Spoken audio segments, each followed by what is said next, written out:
500,000 नहीं लेबो 10-20 गे, बदला में खाली एगो दे दी है 20 गे।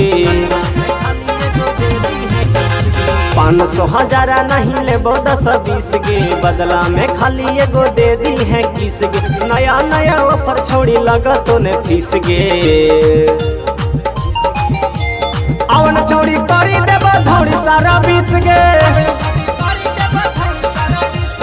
अवन छोड़ी करी देबो धौड़ी सारा 20 गे।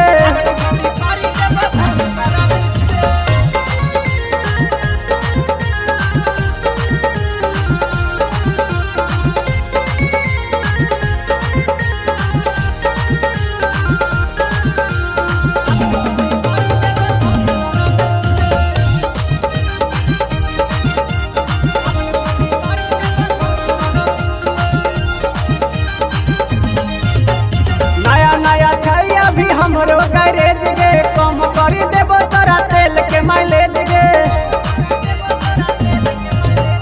नया नया छैया भी हमरो गैरेज गे, कम करी देबो तोरा तेल के माइलेज गे। फ्रीए में करी देबो तोरो हम गिरीश गे। चल हट। अवन छोड़ी करी देबो धौड़ी सारा 20 गे।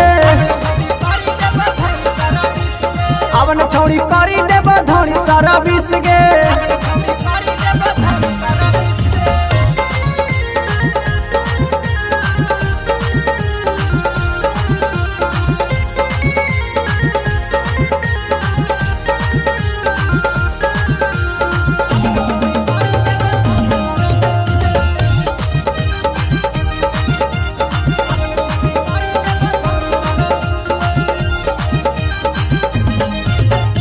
ऊपर के हेडलाइट हो तोर फूटा लगे, नीचे के मेडगार्ड हो तोर टूटा लगे।